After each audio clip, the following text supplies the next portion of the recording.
I was standing by the drinks table watching kids chase bubbles across the yard when I heard my sister say, "Don't let her touch the cake. She's dirty." She didn't whisper. She didn't even look ashamed. She was talking about my daughter. Before I could process the sting of that sentence, I heard something worse. My mother laughed. Not loud, just this tight little chuckle that sounded like shame. Then she said, "Just like her mother was." That one hit me in the chest. I felt my face go hot, my stomach twisted. I could see Lila just a few feet away humming to herself while drawing with sidewalk chalk. She hadn't heard them. At least I hoped she hadn't. And I just stood there. I didn't defend her. I didn't defend myself. I froze. I wanted to say something. Anything. But when you've spent years being the family disappointment, silence becomes a reflex. I told myself I wouldn't cry. I hadn't cried in front of my mother in years, and I wasn't about to start at a child's birthday party. I gripped the paper plate in my hand so tightly that it bent in half. My mouth was dry, my jaw was clenched. Still, I said nothing. The kids screamed in delight as Camille, my sister, called them over to the bounce house. Everything was bright, cheerful, filtered in pastels and party music. But inside, I felt like a cracked plate someone had placed back on the table and hoped no one would notice. Then I saw Lila walk toward the gift table. She was holding something in both hands. It was wrapped in purple paper with a gold ribbon, her idea. She had made something special for her cousin Amara, the birthday girl. She placed it gently on the table, then turned around and said, loud enough for everyone to hear, "I made something for her, too. Mom said it might change everything." My breath caught. People turned. Camille narrowed her eyes. My mother froze. Leela looked so calm, so proud. 7 years old, tiny for her age, wearing the blue sundress she insisted on picking out herself that morning. She stood there in front of everyone like she had something important to say. And she did. Because what was inside that box left every single person at that party in complete silence. And for the first time in years, I didn't feel small. I didn't feel broken. I felt seen. It started with an insult, but it ended with something I never expected. Truth, kindness, and a little girl who reminded a room full of adults what grace really looks like. It was a warm Saturday afternoon in Austin, the kind where the air smells like sunscreen and grass, and the sound of kids laughing feels like it should mean something good. Camille had gone all out for Amara's 8th birthday. Her backyard looked like a Pinterest board. Balloon arches, glittery banners, unicorn-shaped cookies, a cotton candy machine spinning non-stop. She always did things like that. My sister lived for appearances. Everything had to look effortless, like her life was perfect and untouched by anything unpleasant. That included me. I stayed near the edge of the yard, holding a lemonade and watching Lila from a distance. She was coloring a giant chalk rainbow on the pavement with 2 other girls who barely acknowledged her. Lila didn't seem to mind. She hummed as she drew, her tiny fingers streaked with pastel dust. I kept telling myself we were only here for a couple of hours, long enough for Lila to hand over the gift we had worked on together, long enough to show my face and keep the peace. Long enough to remind Camille that no matter how hard she tried, I wasn't going to disappear. 3 years ago, I walked out of a marriage that nearly broke me. My husband, Eric, had a way of making me feel invisible. When I finally left, the fallout wasn't just divorce papers, it was whispers. It was family dinners I stopped being invited to. It was my mother saying, "Well, some people just don't try hard enough to keep a family together." From the beginning, Camille took his side. She said I was being dramatic, that I was throwing away a good man because I couldn't handle adult life. She was furious when I refused to move back home, furious when I said no to going to church with her again, furious when I said I didn't want to explain myself anymore. So when the birthday invitation came, I almost tossed it. But Lila saw it first. She lit up when she read it out loud. "Amara wants me at her party, Mommy." And just like that, I was putting the date in my phone, ironing a dress for Lila, and making a handmade gift with her at the kitchen table. Layla had spent 2 nights painting a small wooden box she picked out at the craft store. She glued on tiny rhinestones, wrote Amara's name in gold marker, and asked if we could print out a picture to put inside. "Make it special," she said. "Something she'll remember forever." I didn't know whether to smile or cry. At the party, Camille barely greeted me. She waved from across the yard like I was a distant cousin she barely knew. Lorraine, our mother, offered me a glass of iced tea but didn't ask how I was.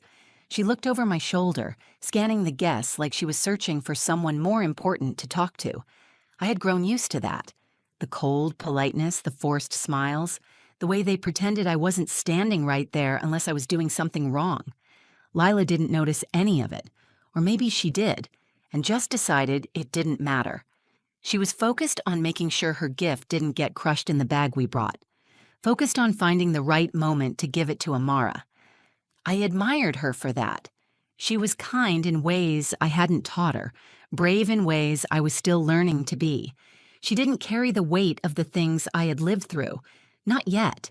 And maybe that's why what happened next mattered so much. Because when you grow up in a family that only sees your flaws, you start to believe them. When your sister is the golden child and your mother makes excuses for cruelty, you start to shrink.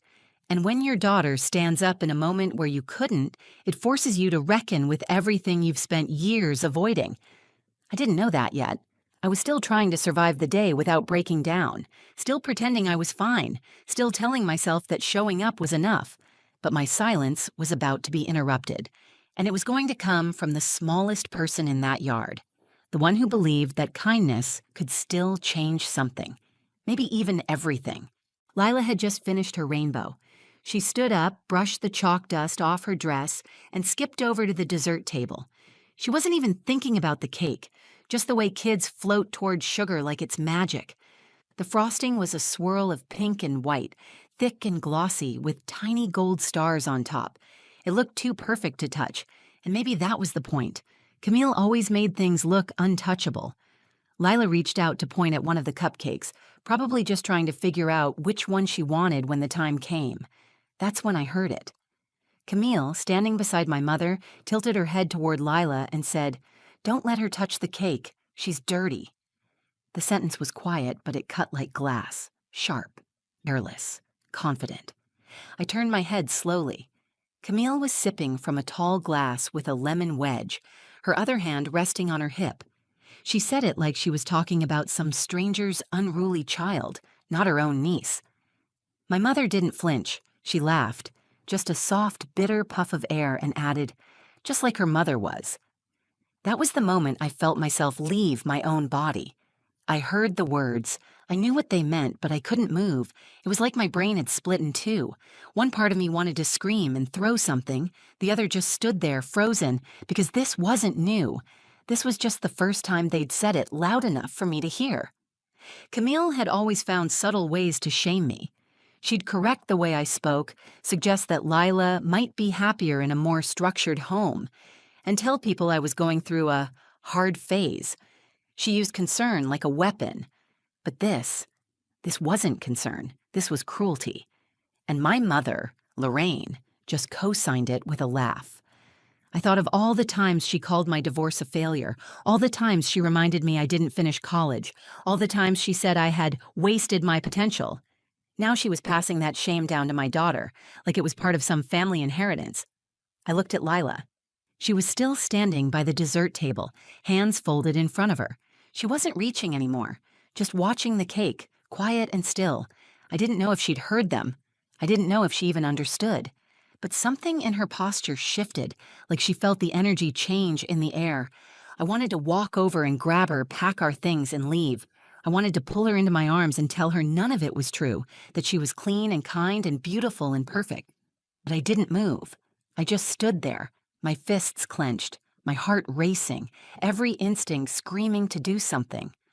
I thought about all the times I had swallowed words like this to keep the peace, every family dinner where I sat in silence, every birthday or holiday I attended just to prove I was still part of them, even when they made it clear I wasn't.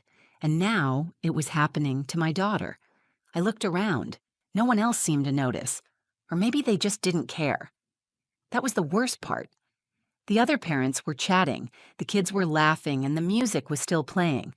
The world didn't stop because my family decided to humiliate me again. It just kept going. I started walking toward Lila. My legs felt heavy, like I was wading through something thick and invisible. Before I could reach her, she turned and walked away from the dessert table. Her little sandals pattered across the stone patio, heading straight for the gift table. She held something small in her hands, the purple box we had made together. She climbed up on her tiptoes and placed it carefully among the brightly wrapped presents. Then she turned around. Her voice was soft but clear. "I made something for her, too. Mom said it might change everything." Everyone stopped. I felt every pair of eyes shift toward her. Camille froze. Lorraine blinked slowly, like she wasn't sure she'd heard right. I didn't know what Lila meant by those words. I hadn't told her to say that, but I knew the moment wasn't about me anymore. It was about her, about what she was choosing to do, right in the middle of people who had already decided who she was. And I knew something was about to happen, something that might finally break this family open in a way that couldn't be ignored anymore. When Lila spoke, it was like the air shifted. I made something for her, too. Mom said it might change everything. Her voice wasn't loud, but it was full of certainty, the kind that doesn't ask for permission. She stood there in her blue sundress with chalk still on her fingers and sunlight catching the glitter on her hair clip. The backyard, so full of color and noise a moment ago, felt suddenly quiet. People stopped mid-sentence. A few turned to look. Camille's hand paused around her wine glass. Lorraine leaned forward slightly, like she didn't trust what she had just heard. I felt a pressure in my chest that wasn't fear. It was something closer to awe. The gift was small, a purple box with golden ribbon, nothing that stood out among the glossy bags and store-bought wrapping paper. But Lila had made it with such care. She had asked to paint it herself. She chose purple because Amara likes pretty colors, and gold because it looks like something you keep secrets in. That box wasn't just a gift, it was a piece of Lila's heart. And now it sat among the others, unassuming but powerful, waiting to be seen. Camille walked over slowly, her smile tight, her tone strained. "What's in the box, sweetheart?" she asked, like she already expected it to be something embarrassing or naive. Lila looked up at her and said, "It's for Amara." "Can she open it now?" Camille glanced toward our mother, who gave a half nod and said, "Well, it's her party." Amara came forward, bouncing a little with excitement, her unicorn headband slightly crooked. She tore off the ribbon, opened the lid, and stared inside. Then she pulled out a small photograph. It was faded a bit, but still clear enough to see. 2 little girls, Camille and me, sitting in our grandparents' backyard covered in chocolate frosting. We were laughing, arms around each other, grinning like nothing in the world could touch us. It was one of the only photos I had of us before everything changed, before Camille started calling me messy, before my mother decided I wasn't enough, before everything got complicated. Amara held it up. "That's you, Mommy." Camille stared at it without speaking. Then Lila reached into the box and pulled out a folded piece of paper. She handed it to Amara, who read it aloud slowly. "My mom says being a little messy doesn't make you dirty. It means you're having fun. I hope we can have fun, too." Amara looked over at Lila and smiled wide. "I love it," she said and hugged her. I felt my eyes burn, but I held back the tears. Everyone around us was watching. Some smiled, a few murmured quietly. I saw one of the other moms raise her eyebrows at Camille. A man I didn't recognize gave a small nod in my direction, like he understood something unspoken. Lorraine stood still. Her arms were crossed, but her mouth had softened. Her gaze flicked between the photo and Lila, like something was unraveling in her mind. Camille cleared her throat and said, "That's from a long time ago." Her voice was thinner now. She picked up the photo again and studied it like she didn't remember it being taken. I finally stepped forward. My hands were shaking, but I didn't hide them. I walked up beside Lila and rested my hand gently on her shoulder. "She found it while we were looking for art supplies," I said. "She wanted to include something real, something honest." Camille looked at me like she was trying to decide whether to be angry or ashamed. I didn't care which. "This party's perfect," I added, "but I think the gift she brought is what made it beautiful." Lila beamed. Amara reached for her hand, and the two of them ran off toward the bounce house like nothing unusual had happened. But something had. The story I had been living inside for years was starting to crack open. For so long, I thought I had to tiptoe around their judgment. that staying quiet was the only way to keep the peace. But my daughter didn't tiptoe. She walked right through their silence and filled it with truth. She didn't defend herself with anger or blame. She chose grace. She chose to remind them who we really were, before the shame and the labels.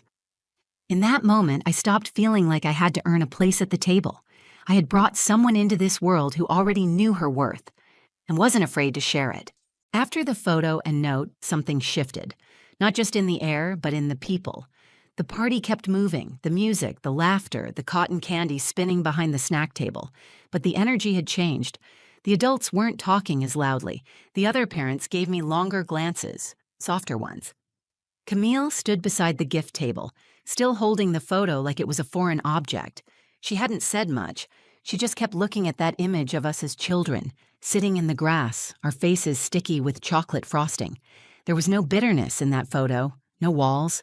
Just two sisters full of joy, long before life sorted one of us into acceptable and the other into disappointment.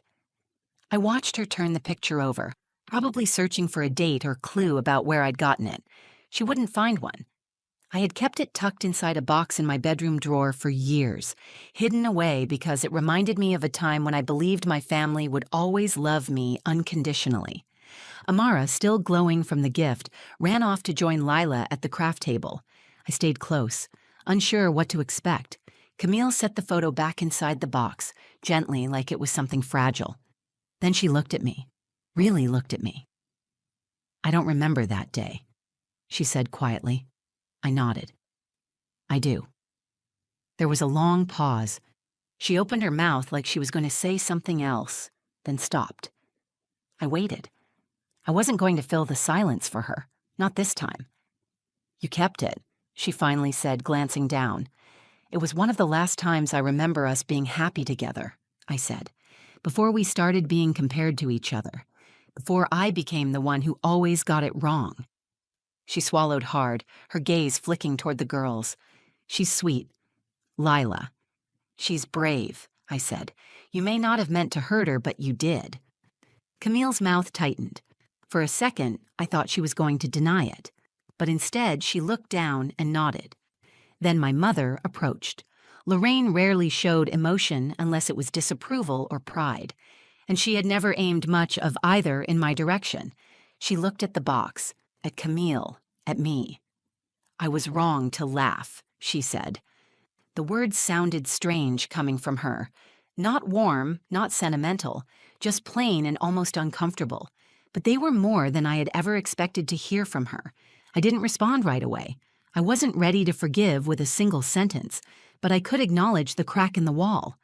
Lila and Amara came running back over, their arms full of stickers and glitter glue. "We're going to decorate the photo box," Lila said, beaming. "Amara wants to keep the picture inside forever." I smiled. "That sounds perfect." Camille knelt down beside them and touched the box gently. "Can I help?" she asked. Lila looked up at me as if to ask if it was okay. I nodded. She turned back to Camille and handed her a glue stick. "We're putting butterflies on it," she said, "because they remind me of change." Camille didn't say anything, but her eyes shimmered. She began placing tiny gold butterflies around the photo, her movements careful, almost reverent. Lorraine stood behind her, watching. She didn't join in. That wasn't who she was. But she stayed there, and that was enough. In that moment, I felt something loosen inside me. I wasn't healed. I wasn't whole. But I wasn't invisible anymore. Lila had opened a door I hadn't dared touch. She had reminded them of a version of me they had forgotten, or maybe one they never tried to see in the first place. She did it without blame, without bitterness, and without asking for anything in return. Just honesty. Just love. Watching her press stickers onto that box, I realized she wasn't just trying to change how they saw her. She was changing how I saw myself. Not as the failure in the family, not as the one who always had to prove something, but as a mother who raised a girl strong enough to tell the truth with kindness. And that changed everything. We didn't stay much longer. The sun was starting to dip behind the trees, casting long golden lines across the yard. I gathered Lila's things while she and Amara hugged goodbye. Camille offered us a small smile as we left, not forced or tight this time, but cautious, like someone learning how to be real again. I buckled Lila into her seat and slid behind the wheel. We sat in quiet for a moment, not the kind that feels tense, but the kind that wraps around you like a soft blanket. Lila leaned back and looked out the window, the purple box now resting on her lap. "Do you think she liked it?" she asked. "I think she'll never forget it," I said. She smiled and pulled one of the butterfly stickers from her pocket. She pressed it onto her dress and said, "I think it really did change something." She wasn't wrong. That night, after she was asleep, I sat on the couch with my phone in my hand. I stared at it for a long time before opening the photo app. I scrolled through old pictures of Lila painting at the kitchen table, of us baking cookies, of our tiny apartment full of mismatched furniture and color. I thought about how many times I had felt ashamed of not having more, how often I avoided family events so I wouldn't have to explain my life or shrink myself just to fit in. But today, I hadn't shrunk. I had watched my daughter walk straight into a space full of quiet judgment and offer something beautiful, not to defend herself, but to connect. She gave the one thing our family had been avoiding for years: vulnerability. And she did it without apology. The next day, I got a text from Camille. It was short. "Thank you for coming. Lila's gift meant a lot to Amara. I'm sorry for what I said." I read it 3 times before responding. I didn't say, "It's okay," because it wasn't. But I wrote back, "I appreciate that. Lila's happy Amara liked the box." A few days later, Lorraine called. Her voice was less polished than usual. She asked about Lila's school projects and mentioned that she still had the photo saved on her phone now. Then, almost awkwardly, she said, "You've done a good job with her. She's a strong little girl." I wanted to say she had to be, but I didn't. I just said, "Thank you." It was the first time she'd complimented my parenting without a backhanded comment or suggestion. I don't expect my family to change overnight, but I no longer believe their silence or coldness is a reflection of my worth. For years, I let their distance convince me that I was failing, that I was the one who didn't measure up. But I'm not here to measure up. I'm here to raise a daughter who knows her value even when others try to strip it away. And that's exactly what I've done. Lila taught me that healing isn't loud. It's not dramatic. Sometimes it's a child holding out a box with a photo and a message that says, "I see you. I still believe in good things." She didn't just remind our family of who I used to be, she showed them who she is and who I've become. Now, when I walk into a room with my daughter, I no longer hope for quiet tolerance. I walk in knowing we belong there, not because we've earned anyone's approval, but because love, kindness, and truth make space even in the coldest places. I used to wonder how to fix what was broken between me and my family. I thought I needed to explain myself better or become more like them. But what Lila showed me is that we don't need to explain ourselves to people who never tried to understand us. We just need to keep showing up, living fully, and choosing grace over fear. That day at the party didn't end with a big apology or dramatic reconciliation, but it did end with something better, a beginning. Lila didn't change everything in one afternoon, but she opened a door, and she held it open long enough for the rest of us to walk through it. And I did. Sometimes it takes a child to remind us what adults have forgotten, that kindness is a form of courage, and truth doesn't have to come with anger. My daughter didn't raise her voice. She didn't point fingers. She just told the truth in the simplest, most beautiful way. And in doing that, she gave me something I hadn't felt in a long time: pride. Not just in her, but in myself. If this story moved you, if you've ever felt overlooked, judged, or underestimated by the people who were supposed to love you most, I hope you know this: you are not alone. And sometimes, the quietest moments carry the loudest strength. If you found something real in this story, please like the video to help others see it. Share it with someone who needs to hear it. Comment below and tell me, have you ever had a moment where a child taught you something powerful? I read every single one, and your stories matter too. And if you want more real, raw human stories like this, subscribe to the channel.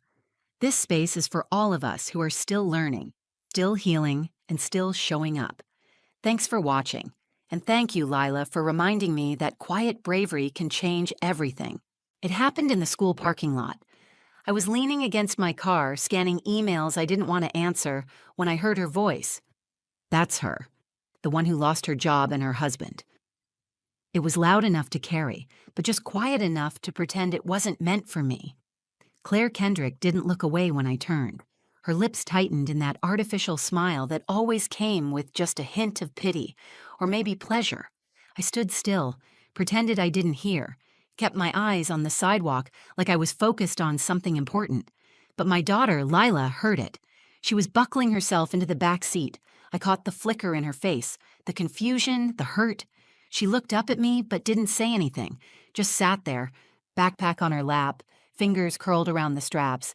I slid into the driver's seat, gripped the steering wheel, and smiled at her in the rearview mirror like nothing happened. My stomach was in knots.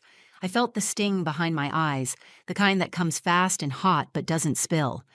Claire and her friends laughed at something else a second later, already moving on. I stayed parked for a minute longer than I needed to, trying to breathe evenly. "Everything okay?" Lila asked. "Yeah," I said. "Everything's fine." It wasn't. I hadn't had a full-time job in 6 months. I was getting by on freelance work, but the money was tight. I was back living with my mom at 36, trying to act like it was temporary, and Aaron, my ex-husband, hadn't called in weeks. After he left, the silence was louder than any fight we ever had. But none of that was Lila's fault. None of it should have been hers to carry. I pulled out of the school parking lot and turned onto Maple Drive. The radio was low, playing something soft. The sun filtered through the trees, golden and careless. Lila stared out the window. I could tell her mind was spinning. "Mom," she asked. "Yeah? Did you really lose your job and your husband?" My throat tightened. I gripped the wheel harder. "I lost a job. I didn't lose everything." She nodded slowly. That was it. She didn't ask anything else. But the way she sat told me that something had shifted. That moment had landed somewhere deep inside her. I dropped her off at ballet practice and sat in the car afterward, watching other moms chat by the doors. Claire was there too, laughing, hair perfect, cup of cold brew in hand. I thought about walking over, saying something, defending myself. But I didn't. I just sat there, replaying it all, wondering how one sentence from someone else could make me feel so small. I didn't know then what Lila was doing at school the next day. I didn't know about the story she had written or what she was about to say in front of her entire class. All I knew was that my 8-year-old daughter had seen me. She had heard what they said. And somewhere inside her, something had clicked. Something brave. Something I didn't expect. Something that would stop everyone, including Claire Kendrick, in their tracks. Most mornings started the same. I would wake up before Lila, tiptoe around my mother's kitchen, and try not to burn the toast. Our lives didn't look like they used to, not even close. We were in the house I grew up in, sleeping in rooms that weren't meant to hold our current lives. My childhood bedroom had become my office, my sanctuary, my panic room, all of it. The coffee pot sputtered and hissed. My mom had already left for her part-time shift at the library. She offered to help more than once, but I kept saying no. I wasn't ready to admit how close we were skating to the edge. I packed Lila's lunch like I used to before everything fell apart. Peanut butter and banana sandwich, juice box, her favorite little orange crackers. One of the only constants in her life. She came down the stairs in her school uniform with sleepy eyes and her backpack dragging behind her. She rubbed her eyes and smiled at me. "Do I have ballet today?" "Yep, after school." "Can you watch this time?" I nodded. "Of course I can." She smiled wider and poured cereal into a bowl with both hands. It spilled across the counter. I started to clean it up, but she beat me to it. We didn't talk about her dad much anymore. He used to do breakfast. He'd stack pancakes into messy towers and pretend they were skyscrapers. That was when things felt solid. Before he started staying late at work and coming home distant. Before I found the message on his phone. Before he told me he felt trapped and needed space. Then he moved in with someone else. Then I lost my job. Lila never cried when I told her. She just asked if we could still have Friday movie nights. I told her yes. That part of us wouldn't change, but it did. I applied for jobs constantly. Marketing positions, admin work, customer service roles I hadn't done since college. No one called back. The longer the silence stretched, the heavier it felt. I told myself I was taking a break, that I was being selective. But I was scared. I didn't know what I wanted anymore, or if I was even worth hiring. The school pickup line had become a daily ritual I both dreaded and depended on. It was a reminder that I still had somewhere to be, someone counting on me. But it was also where I saw all the pieces of the life I used to have, reflected in other people's smiles, the conversations I wasn't part of, the invitations I didn't receive. Claire Kendrick was always at the center. Her husband owned a local real estate firm. Her kids wore monogrammed sweaters and brought homemade snacks to school functions. She led the PTA and treated it like a Fortune 500 boardroom. She never said anything outright cruel, just enough to remind you where you stood. I didn't hate her, I envied her. And I hated that I envied her. The school had become a stage I couldn't exit. Every event, every hallway, every birthday invitation Lila received was a reminder that I didn't fit in anymore. I wasn't the together mom. I was the mom who showed up late, who couldn't host playdates, who smiled too tightly and left quickly. But through all of it, Lila stayed steady. She still believed in magic. She still believed I could fix anything. That faith both saved me and broke me. I didn't want her to know how fragile I had become. I didn't want her to carry the weight of my failure. That's why I didn't react when Claire said what she said in the parking lot. I thought staying quiet would protect Lila, that ignoring it would keep her from feeling ashamed. I was wrong. She saw more than I realized. She understood more than I wanted to admit. And while I was trying to keep her from hearing the worst parts of my story, she was already writing her own version of it, one I hadn't seen coming.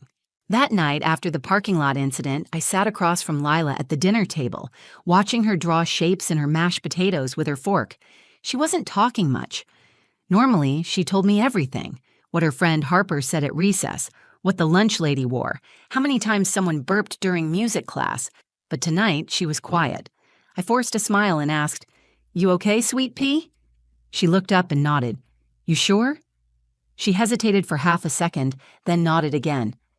I didn't push. I was afraid of what she might say. That she had heard every word.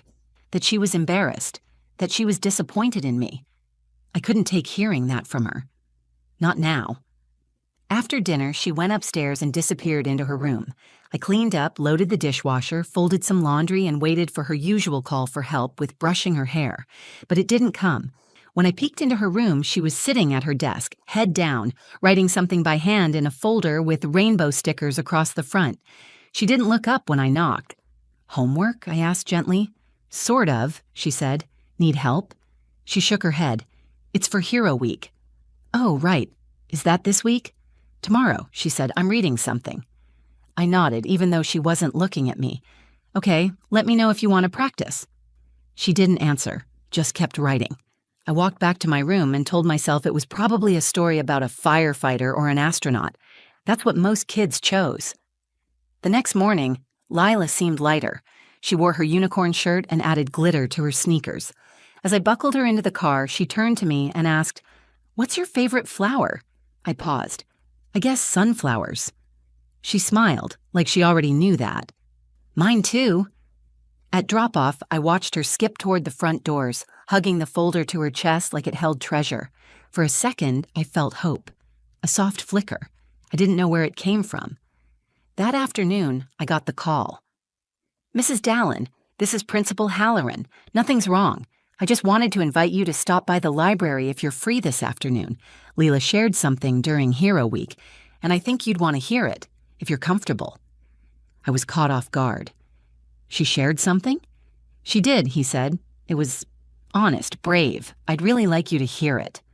I stood frozen in the kitchen, the phone pressed to my ear, heart pounding in my chest. "Okay," I said, "I'll be there." The rest of the day passed in a blur. I tried to work but couldn't focus. My mind kept circling back to that folder, her quiet night at the desk, the question about my favorite flower. What had she written? What had she said? By the time I pulled up to the school, my palms were sweating. I walked into the library and was met with an unfamiliar silence. 2 teachers sat by the window. Claire was there too, flipping through her phone without looking up. Lila was nowhere in sight. Principal Halloran greeted me with a kind smile. "I'm glad you could make it." "I'm not sure what this is," I admitted. He nodded. "Lila shared a personal story today. It moved the room. The students asked if I could read it again during the afternoon break. We wanted you to hear it too. With your permission, of course. I nodded slowly. What's it about? He held up the folder I had seen her clutch that morning. The words on the cover were written in bold purple marker. My mom is a phoenix. That was the moment something shifted in me. For weeks I had been trying to keep it all in, trying to stay calm and composed for Lila, trying not to let the stares, the whispers, or the silence get to me. But in that moment, I realized I wasn't invisible. Not to her, not to the people who mattered. Whatever she had written, it was more than a school assignment. It was her truth. And mine. Whether I was ready or not. I sat in the back of the library, hands folded in my lap, as Principal Halloran opened the folder. The hum of the air conditioning and the distant chatter of students made the room feel too quiet. I looked around. Claire was still scrolling on her phone. A few teachers sat up straighter. I could feel the heat rising in my cheeks. I wanted to run, but I stayed.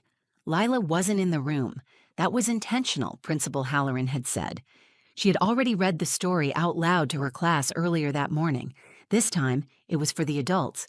He cleared his throat, then began to read. My Mom is a Phoenix, he said, by Lila Dallin. And just like that, the room fell silent. My mom lost her job, then she lost her husband, then she lost our house. But she never lost me.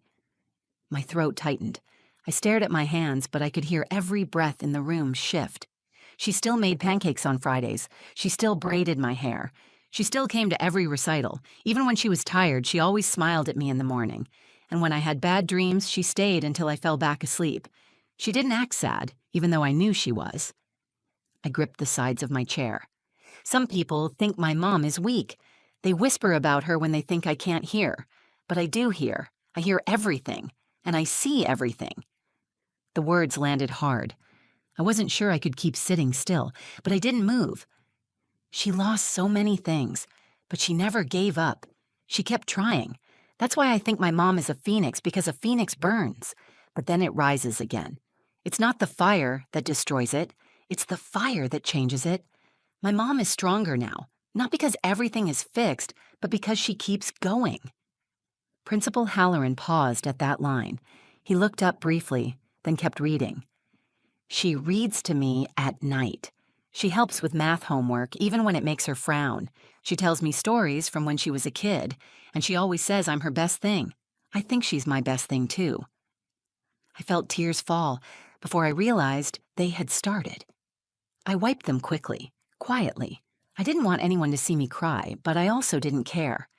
She doesn't know it, but I wrote this story because I heard what that lady said at school. I heard her say my mom was the one who lost everything. But she was wrong.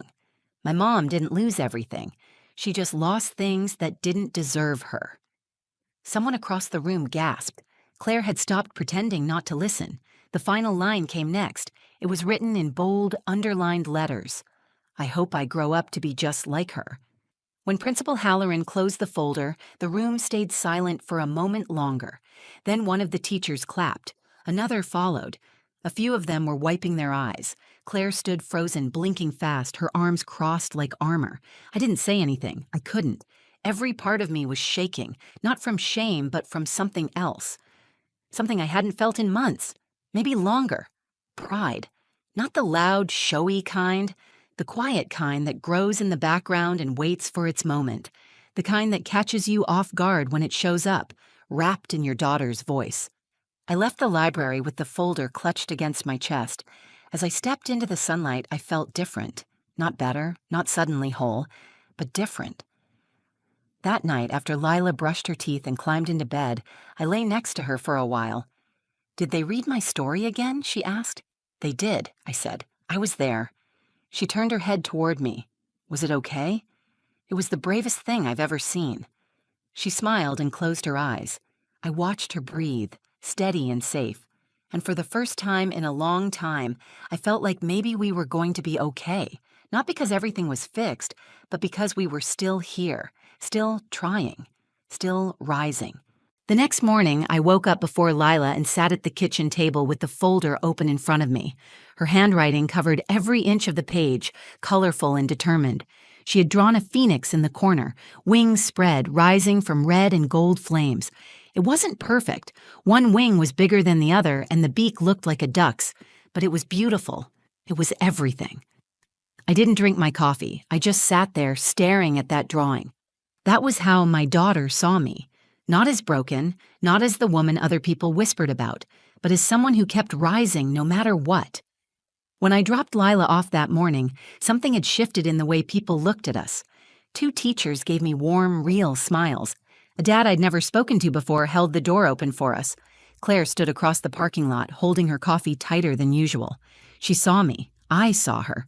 She didn't say anything. Neither did I. I didn't need to. Later that day, I got an email from Principal Halloran. He asked for permission to print Lila's story in the school's weekly newsletter.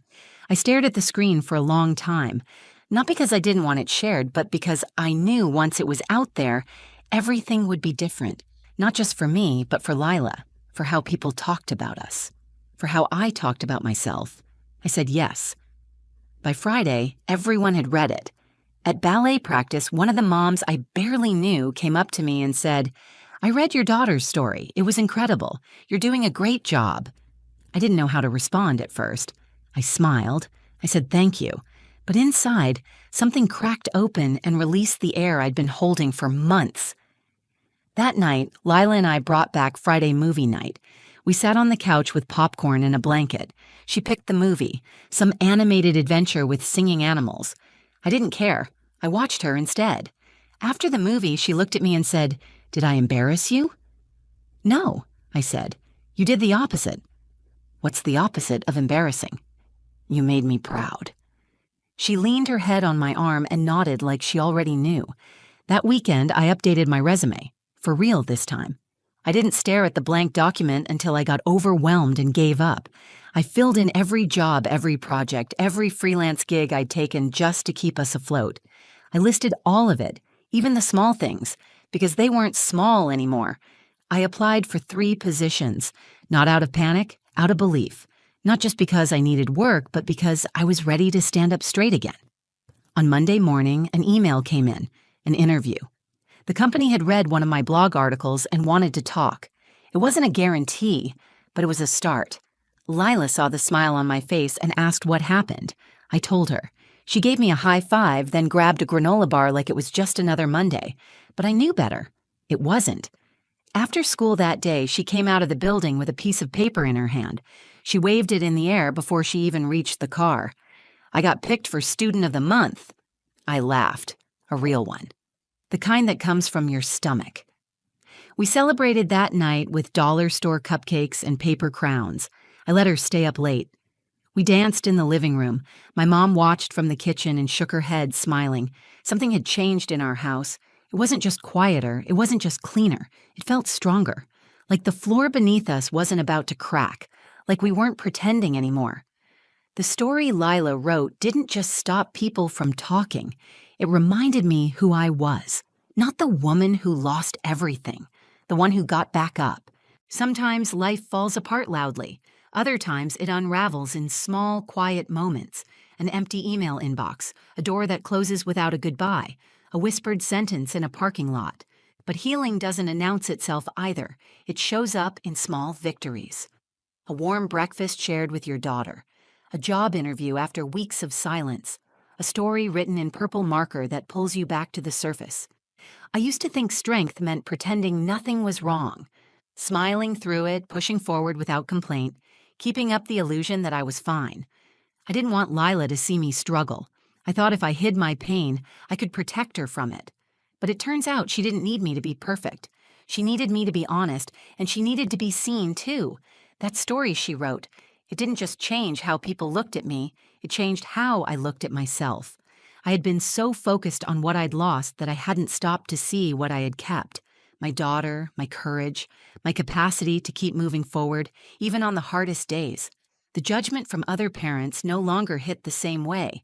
I stopped worrying about whether they liked me or pitied me. Their approval wasn't the measure anymore. Lila's voice was. The job interview went well. I didn't overthink it. I spoke clearly, confidently, and owned my experience. They didn't ask about the gap in my employment, but if they had, I was ready. I had done more in those months than most resumes would ever show. 2 weeks later, they offered me a position. Remote, flexible, and exactly the kind of work I had almost convinced myself I wasn't good enough for. When I told Lila, she screamed and hugged me so tightly I nearly dropped my phone. "I knew you could do it," she said. I laughed. "I think you were the only one who did." "Nope," she said. "You just forgot for a little while." That night, we wrote out a new routine on our chalkboard wall. Mornings, work time, school pickup, movie nights, and Sunday pancakes. It wasn't just a schedule. It was a promise to ourselves.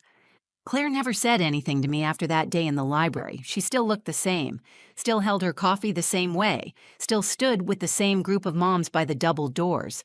But now, I didn't feel small when I passed her. I didn't need her to look at me. I had already been seen.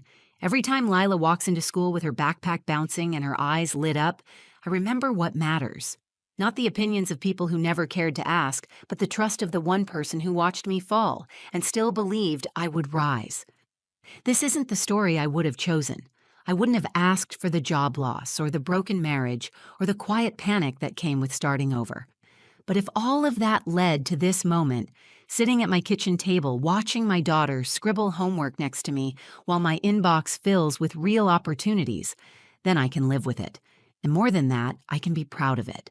Because when the world whispered shame into my life, my daughter answered with truth. When people looked away, she stood up. And when I doubted myself, she reminded me that rising isn't about doing it all perfectly. It's about refusing to stay buried. My name is Mira Dallin. I'm a mother, a writer, and yes, I lost things, but I also gained something far more powerful. I gained a story, and a daughter who was brave enough to tell it. If this story touched you, if it reminded you of your own strength or someone else's, take a second and like the video. Share it with someone who might need to hear it today. Maybe they're in the middle of a hard chapter. Maybe they're just waiting to rise. Leave a comment below and tell me, who's your phoenix? Or when was the last time you got back up? And if you believe in real stories that show the beauty in struggle, in hope and quiet courage, subscribe to the channel. There's more to come. Thank you for being here, for listening, for staying until the end. I'm Mira, and this was my story.